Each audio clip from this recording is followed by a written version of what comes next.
আচ্ছা, এখন কথা বলবো পিএনপি ট্রানজিস্টর নিয়ে। সর্বপ্রথম বলতেছে যে এক্সপেরিমেন্টের নাম কি। এক্সপেরিমেন্টের নাম হচ্ছে to study the characteristics curve of PNP transistor in common emitter configuration অথবা সিই কনফিগারেশন। ওকে, 2 নম্বর কোয়েশ্চেন হচ্ছে কমন ইমিটার কেন ব্যবহার করি, সুবিধা কি। কমন ইমিটার মেইনলি ব্যবহার করা এটার ভোল্টেজ গেইন এবং current gain high. Voltage gain প্রায় 500-র মতো হয় বিকে ম্যাথ অনুসারে, রেফারেন্সটা আমি বিকে ম্যাথাই দিচ্ছি। আর কারেন্ট গেইনটা হাই হয় আর কি, এ কারণে। আর ইনপুট রেজিস্ট্যান্স আউটপুট রেজিস্ট্যান্স একটু স্ট্যান্ডার্ড হয় সিই কনফিগারেশনে।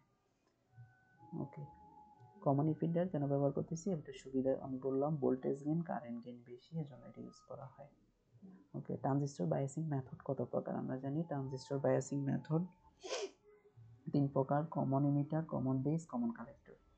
গ্রাফে এতে বিসিই লেখা আছে, এটা কি বোঝায়, গ্রাফ দুইটা আইবি দ্বারা কি বোঝায়। আচ্ছা, এটা হচ্ছে input voltage, collector emitter, sorry, এটা আউটপুট ভোল্টেজ, আর এটা হচ্ছে base current. Transistor base emitter collector কোনটা মেইনলি এটা বুঝিয়ে দিতে হবে টিচারকে ট্রানজিস্টর থেকে। ক্যারেক্টারিস্টিক্স কার্ভ কত প্রকার, এখানে কি কি ক্যারেক্টারিস্টিক্স কার্ভ পাইছি। আচ্ছা, ক্যারেক্টারিস্টিক্স কার্ভ মেইনলি 2 প্রকার, একটা হচ্ছে ইনপুট ক্যারেক্টারিস্টিক্স আর একটা হচ্ছে আউটপুট ক্যারেক্টারিস্টিক্স। তো ইনপুট ক্যারেক্টারিস্টিক্স হচ্ছে ইনপুট ভোল্টেজের সাথে বেস কারেন্টের সম্পর্ক আর কি। আমি এটা বের করি তাহলে বুঝা যাবে।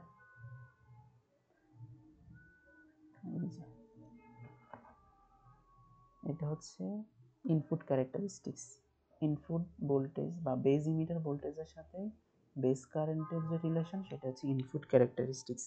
যখন বিসিই কালেক্টর বা আউটপুট ভোল্টেজ যখন কনস্ট্যান্ট থাকবে।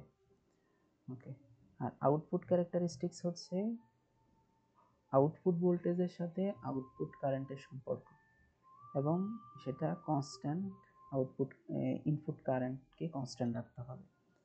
এখানে যদি জিজ্ঞেস করে যে এখানে কারেন্টটা যদি আমি বেস কারেন্টকে যখন আমি সীমিত রাখবো অথবা কনস্ট্যান্ট রাখবো, তখন এখানে কালেক্টর কারেন্ট কখনো বাড়বে না। ভোল্টেজ বাড়ালে কালেক্টর কারেন্ট বাড়বে না, কারণ হচ্ছে বেস কারেন্ট বাড়বে না, ইমিটারও আসবে না আর কি। তো সামান্য পরিমাণ কারেন্ট বাড়ে, এর কারণ হচ্ছে লিকেজের কারণে, ডিউ টু মাইনরিটি ক্যারিয়ার। এটা যদি টিচার জিজ্ঞেস করে তাহলে বলতে হবে আর কি। আই থিঙ্ক এটা সবাই এগুলো জানো। তারপর ওগুলো আমার নিজে থেকে একটু বললাম, আমার নিজের প্র্যাকটিসের জন্য আর কি। ক্যারেক্টারিস্টিক কত প্রকার এটা বললাম। সার্কিটে ইনপুটের মাইক্রোমিটার আর আউটপুটের মিলিমিটার কেন ইউজ করছে, এটা মেইনলি এমনিতে দেখলেই বোঝা যায়।